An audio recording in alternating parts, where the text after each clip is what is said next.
Hey people, what's up? It's the Blonde Tiger. Um, Not really sure how to start this video, but it's something I've been wanting to make for a little bit, and I've been putting it off for over a week now. I mean, it's a little bit of a hard video to talk about. Um, for those of you that don't know, there was a club in Colorado Springs that had an active shooter go into the building, and 5 people are now dead. With there was like 25 injuries, and it's kind of wild because I moved from Bowling Green, um, and then I came to Colorado Springs like kind of on a whim, right? I knew some things about Colorado being more of a progressive state, so I knew some things about myself, um, where I was starting to question things about myself, and I wanted to go to a place where I felt more comfortable exploring those ideas. And well, when I came to Colorado Springs, right, I wasn't really doing too much of that. I was just trying to live my own life and trying to get a good head on my shoulders. And when I came here, I started going to Club Q, right, which is the club here that is LGBT friendly, club queer, is what it stands for. And for one, I wasn't expecting um, something to happen so close to me, right? I live maybe 2 blocks away from the club, and then whenever that happened, which was kind of insane. See, whenever I Club Q to me was a special place, right? It was a place I went to just get away, to have fun, and kind of forget about everything I saw in the world that made me sad. Um, I guess I could share the story the first time I went into Club Q. I will be getting into some disgusting things that people on the right, and some responses of this later, out of frustration because I've been seeing it and it's just appalling. I want to go over all that in the rant later, but right now I just kind of want to focus on the memory, the people, and the story, and then go into that.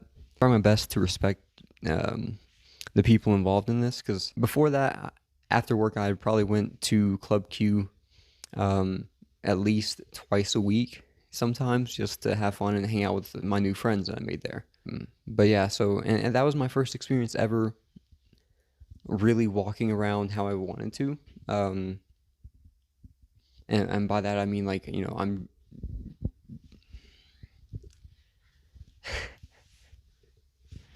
yeah, I don't know at this point whether to call it trans or gender fluid, um, but I'm one of the two, and I went there in a dress, and it was probably one of the best nights and the funnest experiences I've had. Fuck.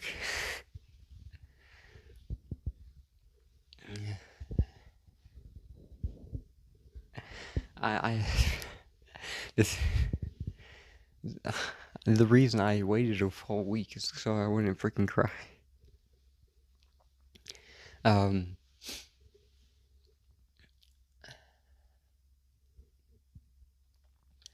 and really, the thing that made it great was the people there. It wasn't the alcohol. It wasn't that it was a club. It was the people there that was such a tight knit connection. Because there was like maybe there was a bunch of regulars that went there, right? Because we were all like a community. So every time I went there, I saw a familiar face. I knew the people there. Um, One of them that was kind of becoming a closer friend of mine, um, which really sucks whenever you're like starting to form that bond of friendship, and then you can't even go say hi to that person anymore. That just gets taken away from you. Um,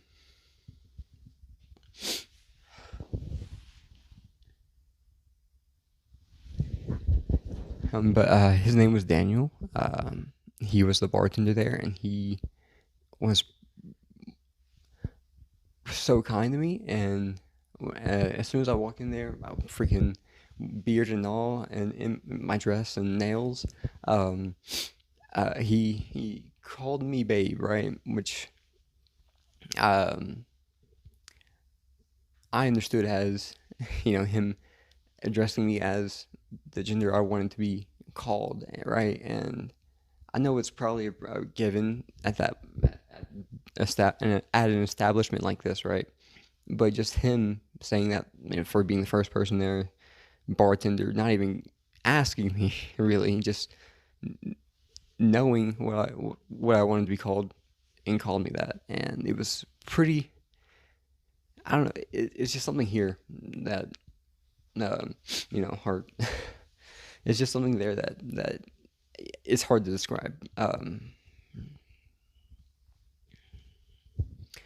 He was also a trans man, so he probably understood some of the feelings, right? The point of the video is that Club Q and places like this is a safe haven for people that, or not even just a safe haven, just a place for people to go and hang out with friends just like them, to be accepted, to, feel a part of the world, basically, when they don't normally, right? And it just hurts so much to see people like literally the day after, or like right after it happens, just justify it, and not even that, but say you should listen, and then and basically excuse everything and say that trans people, gay people deserve to die, basically. And it's sick to see that, especially when no one really calls it out, and it's I mean, people that are in the communities call it out, obviously, but no one listens to us. That's the thing. No one calls it out that in any other way.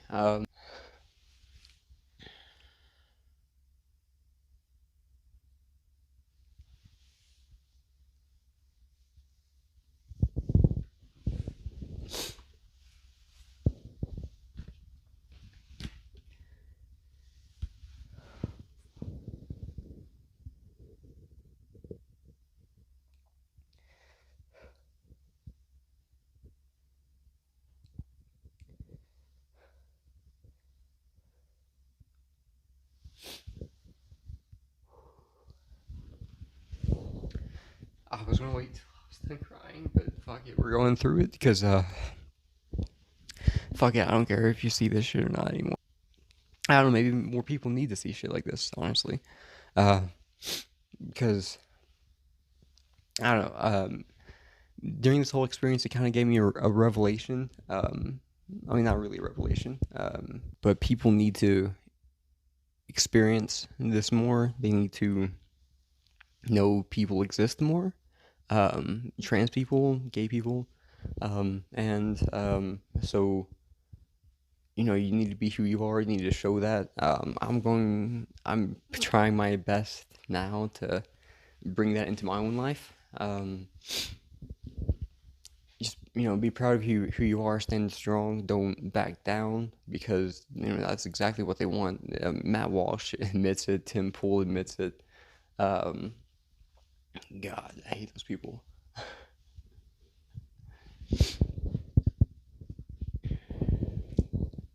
Like my case, by the way. Oh, while we're on the subject, read the pop socket if it's not backwards. If it is, I'll just change and edit, but it says it's all in your head. And I like to have that on my phone as a reminder, especially because I like to paint my nails a lot, and being in the Springs, it's more of a conservative part of Colorado, so people still look at me a little bit weird. I can just pull out and then when they do that, I can just pull out my phone, and just ignore them and be like, bro, it's all in your head. Shut the fuck up. Just subtle shit like that. But anyway, I forgot what I was doing. Originally, I was going to do a whole React video and stuff to this, but also I don't want to give money to them. and I don't want to give attention to them too much. So I refused to watch their video. So I was going to watch a Hassan video and just react to that, right? Because I wouldn't be giving them money, and I would just block Hassan and put my reaction. But then I was just like, you know what? Why? I mean, everyone knows how idiotic they are, except for their idiotic followers. And I'm sorry if you're a follower of his and you're a follower of mine too. But I would say stop following him. And excuse me, it's not an insult directly at you, unless you're doing it on purpose. Then it is. Then you're more than an insult at that point. You're an evil person. Because that's the two things that can be on either spectrum, right? You can either be completely oblivious to what's going on and, just not know what's happening and don't care, right? Or you can know what's going on and actively fight against it. That's the only two options you can have for being opposing this right now. You can't be a sensible person and oppose trans rights, human rights, LGBT rights, gay rights, anything like that, right?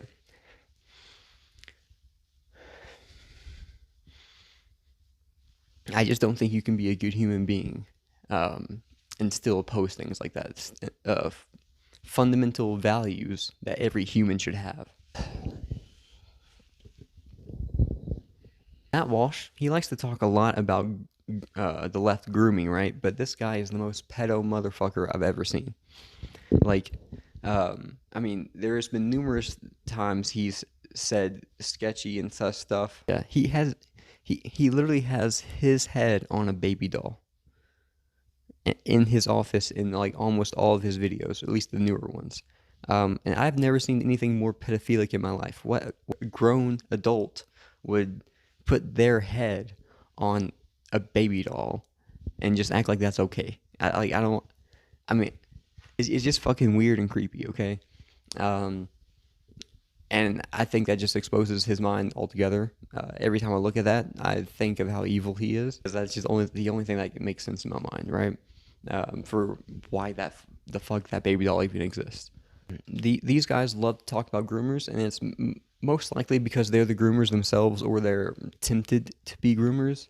Not attempted, but tempted.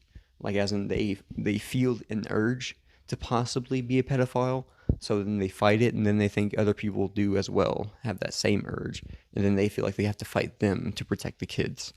When really the only person they really should be fighting is themselves. Locking themselves away, shoot yourself, not fucking other people. Damn, that was a bit much. Sorry. They talk about drag queens, right? And that was the thing about the freaking shooting, right? They were having a drag kids story hour, which was just drag queens reading children's books to kids, which is a completely fine and normal thing to do. And it was literally at like freaking, I don't know, like 2 p.m. It wasn't even anywhere near at night, right? Kids aren't allowed in clubs at night, so. And the shooter came at like 12 a.m. or something like that. It was in the middle of the night. But yeah, they talk a lot about grooming and drag queens, but drag is a performance. It's not even anything about gender. They think it's about dressing up in front of kids. For one, drag has been done for like centuries because women weren't allowed to be actors. So it's kind of a byproduct of misogyny that you have drag queens a little bit. And drag queens don't identify as a woman. They don't. It's not a sexual thing. It's more of a performance, like just dressing up as a superhero in a costume, or dressing up as a girl for Halloween. That's happened multiple times for guys. I mean, freaking, what's this?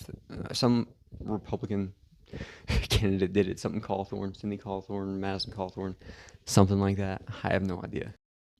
Drag is in a performance, and story time, right, is really just something to get kids comfortable around people like that, for one, and also so they understand that they can do that freely, and not be judged for it, basically. So like when I was a kid, right, I I didn't know how to describe any of the feelings I didn't know how to describe any of the feelings I was feeling at the time. Um, I just knew that I didn't feel like the other guys out there, right? I didn't have the same interests, and sometimes I'd rather just go hang out with girls. Um, I mean, some people would just be like, "Oh, that's because you're straight and you're attracted to them." I am attracted to them. The straight part, um, is still a question because of the gender thing. That's the whole thing. I'm attracted to women, but or I feel like a woman on the inside, basically. And I felt like that as a kid, but that's something that's hard to describe, especially as a kid and to adults that don't understand. So um, to explain some things, kind of to give you a sense of how I felt or something like that. Yeah, I'm just going to give you stories. So when I was a kid, I would play like Barbie dolls and stuff like that with my cousins and stuff like that. And, and I never minded. Like I would go over there and I would be excited to go play Barbies and stuff like that. And whenever they stopped playing Barbies, I was kind of like, ah, crap, I can't play Barbies no more. and and you know, as a guy, I couldn't or as a born guy, I couldn't ask my mom for that for Christmas or nothing like that. She wouldn't have bought it for one, being afraid I'd be gay or something, and two, I don't know. I guess as a kid, I felt weird coming out as a boy, saying I wanted girl toys or girl clothes and stuff like that, right? Because I just felt a layer of judgment and that I knew I was going to get. But also, it was weird because I didn't know exactly like how it was, I guess. Um, I just thought it was a weird feeling I felt that would go away eventually, I guess. Um, I I even So when I was a kid, I would invent a lot of things. Right, I was a pretty creative kid. I'd write and invent and just always use my imagination. I don't really invent things anymore, but I made an invention when I was a kid. It was like this jacket, called like the cute jacket or something like that. I can't remember, but you could basically take the DNA of any person from like a hair follicle or something like that, and you can like shapeshift into them. Obviously, it's not a real thing, but it was a concept. And um, it was kind of like designed after celebrities at the time when I was a kid, because I knew that people like celebrities and stuff like that, so they want to look like a celebrity. So I was kind of wanting to appeal to a broad market. I was already having that business mind as a kid. but but in all actuality, what it was just a way for me to fantasize about possibly being a girl one day, like a natural born girl. Um, and there were so many times in my life that I've, kind of fantasized about that, and just being like, what if things were different? What if I was born different? Um, and I didn't, for a long time, I didn't recognize that as trans. I recognized that as me just not knowing, and being curious. Um, and with therapy, that helped a lot, in realizing that. Um, but yeah, before when I was a kid, and people would call me out, they would be like, "Bro, you don't really act too much." They would sometimes be like, "Bro, you act like a girl," or like or whatever. I'm not sure exactly what I would be doing, but something. Um, and I would call myself a tom girl, right? Because I knew a tomboy existed. So I was like, okay, naturally, I'm a tom girl because I'm a boy that feels like a girl.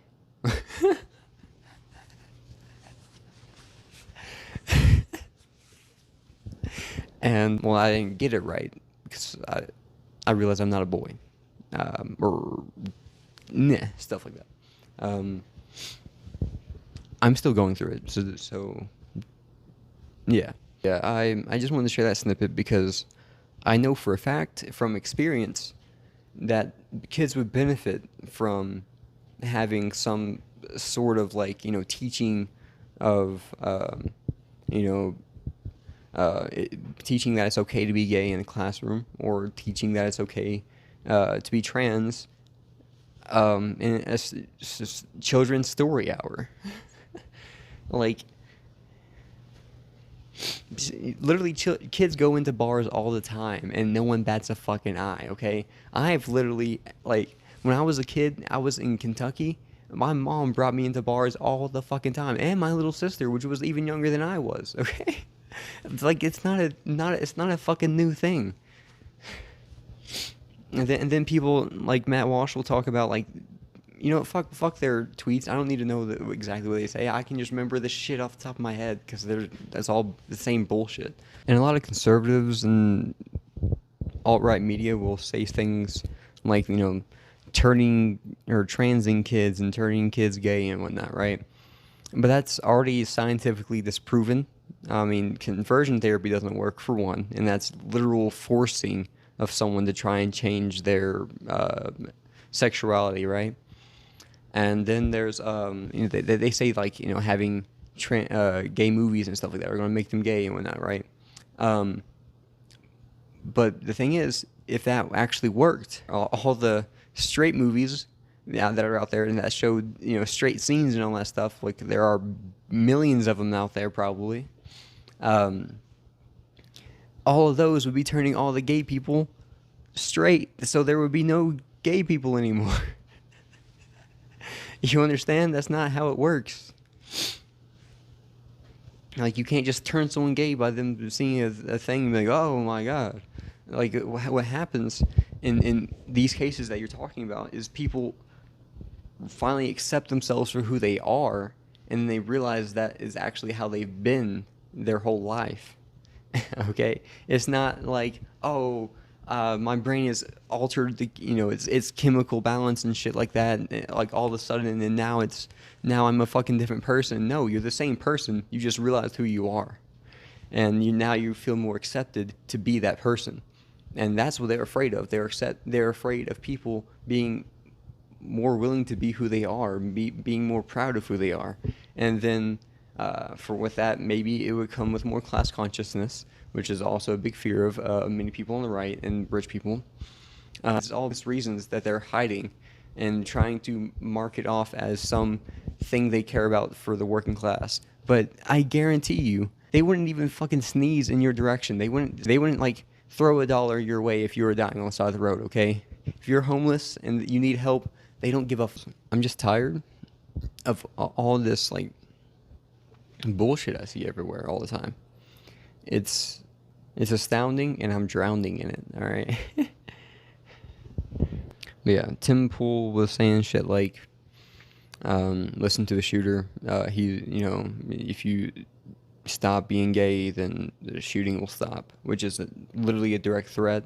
And it's like he's a general and shit saying, like, hey, if you stop, we'll stop. And it's almost at this point where it's like blatantly obvious what people are doing.